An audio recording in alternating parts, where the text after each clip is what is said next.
Hello everyone. For my project, I visited the Berlin Wall Memorial segment at Miami Dade College.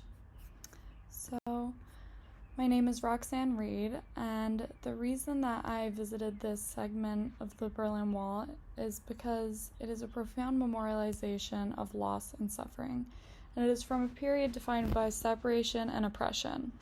So, I chose this site instead of anything else in Miami because when I visited Berlin a couple of years ago, I did not make it to the memorial of the Berlin Wall in the city since I did not have enough time. So after finding out that there was a piece of the wall in Miami, I thought it would be a good opportunity to learn more about the history of that time and also use this project as a way to reflect on the symbolization of this piece of the wall and what it means in the context of suffering and loss.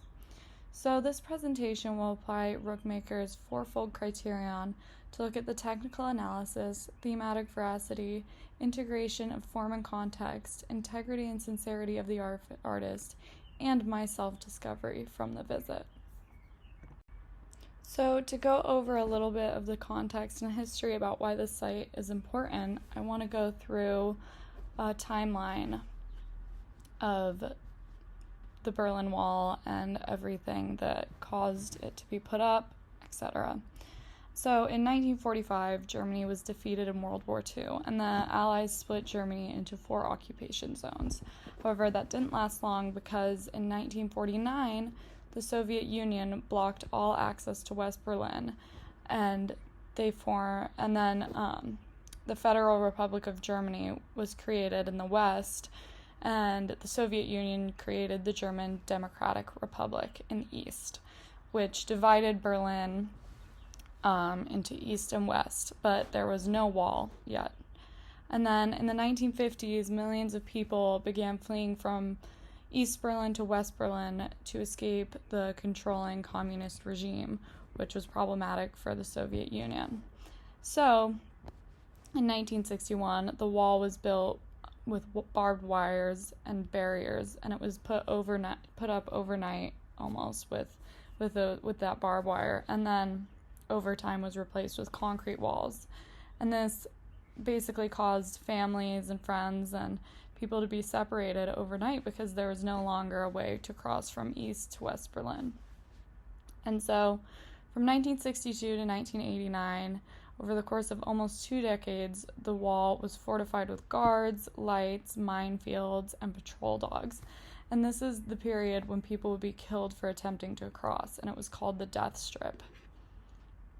And then in 1989, travel restrictions were lifted due to political and foreign pressure, and the border guards opened the gates. And so when they did, the crowds flooded through the gates and started dismantling the wall by hand. And then lastly, in 1990, East and West Germany were reunited. And then 2014 was when this piece of the Berlin Wall was donated to Miami Dade College as a memorial. So now I want to go over how this site relates to evil, death, loss, and suffering. So it relates to evil because it was built by East Germany to imprison citizens and control them. And then this government oppression through punishment for disagreeing with the government, it was evil, and it used fear and intimidation to force people to obey their rules, which is extremely manipulative. And then in terms of death, over 140 people were killed attempting to escape from East to West Berlin by border guards who were ordered to kill anyone trying to cross. And so it's pretty clear that it came with a lot of loss. Not only loss with people dying, but also just families and friends being torn apart overnight. There's photos at the memorial of people trying to communicate with their loved ones on the other side, but they can't send letters and they can't visit, and so a lot of connections were just completely lost, and a lot of jobs as well for people who worked on one side of the border but lived on the other. And so you had a lot of loss of culture and unity in Berlin. And this brought about a lot of suffering because in East Berlin, this constant fear from always being surveyed by the government. People couldn't speak freely. They were trapped in this oppressive state, and they were watching the outside world experience freedom. So that brought about a lot of suffering as well.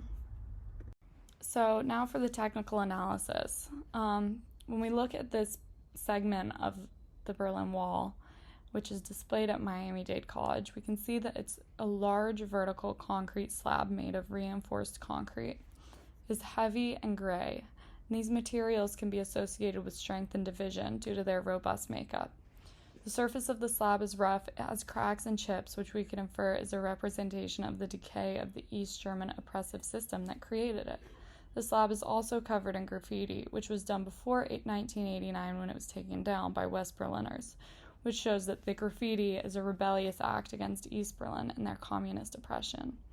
It shows human artistry and expression, which directly goes against what the East Berlin regime wanted. This expression of self makes it harder to control people.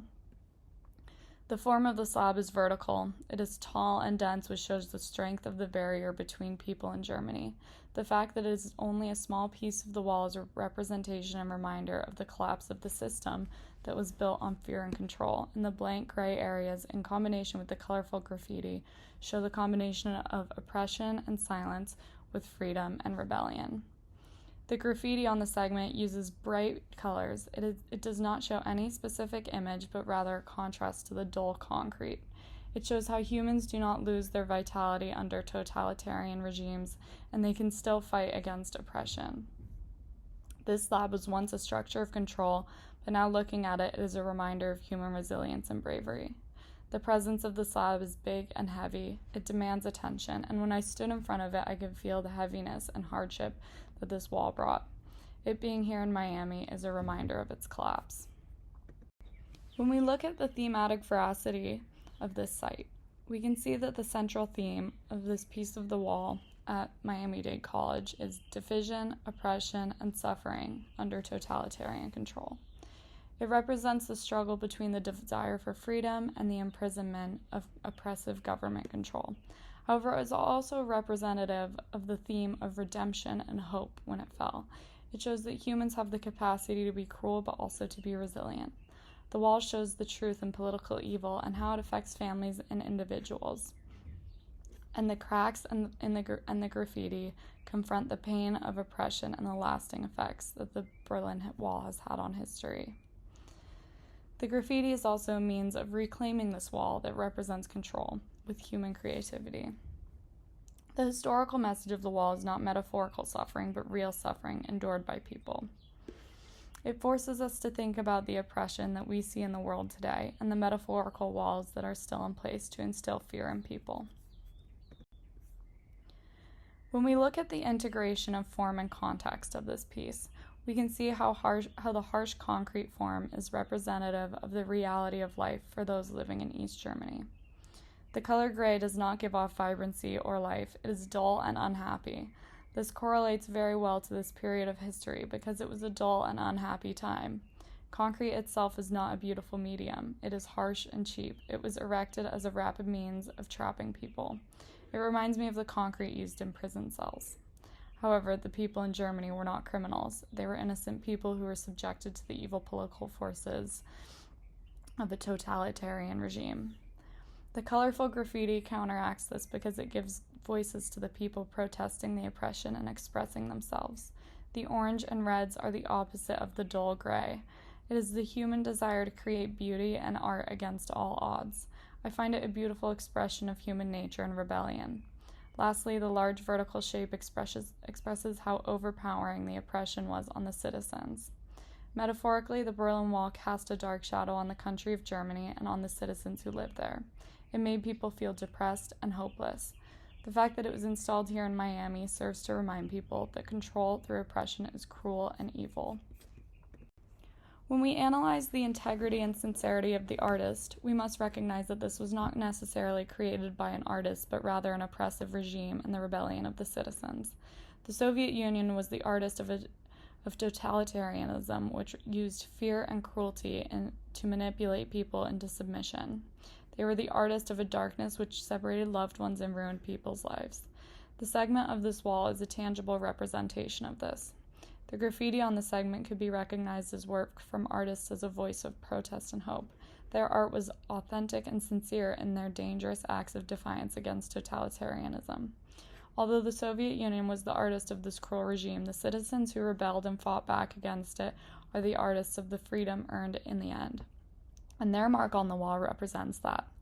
The donation of this piece of the wall to Miami Dade College makes this piece transform into a memorial to history and to those who endured this brutality. The wall was not beautified or altered. It is displayed as it was in Germany when it stood as a barrier between lives. The artistic nature of this piece reflects the voices of artists, survivors, and the defeat of an evil regime. As I stood looking at this piece of history, it became irrefutably true. Of course, I know that this was always something that happened, but prior to this visit, I had never seen a tangible piece of the Berlin Wall. It made it feel less distant. It was easy to feel the weight and heaviness that the division in Germany brought, and there was a feeling of darkness and evil. I realized that the history books can teach us, but until you're standing underneath something like this giant concrete slab, you do not fully grasp the power that this inanimate object held over people. I also learned that small rebellions, like the graffiti, can be enough to show defiance of oppression, and although the graffiti did not end the division, it was still meaningful. This visit allowed me to feel more empathetic towards all people who are constricted by either physical or metaphorical walls, and it gave me immense gratitude for the freedoms I have in my everyday life. In conclusion, visiting the Berlin Wall segment at Miami Dade College was a powerful experience. I was able to engage with a piece of history that represents human cruelty and human resilience. Rookmaker's fourfold criteria allowed me to take time to study the importance of its technical form, the themes of the piece, the integration of form, and the integrity of the artists being the Soviet regime and the rebellious graffiti artists. The wall's concrete structure represents suffering, and the graffiti represents creativity and hope. As I stood in front of it, I realized that art is not only meant for admiration, but also for us to confront the evils of the world. It allows us to learn from past mistakes and teaches us empathy. Overall, this experience showed me that the coexistence of evil and loss with beauty and resilience is real. Remembering the past is a moral responsibility, and when we are lucky to have freedom, we must protect it at all costs. And then, this is the one source that I use just to gain a little bit more historical knowledge on it. Thank you.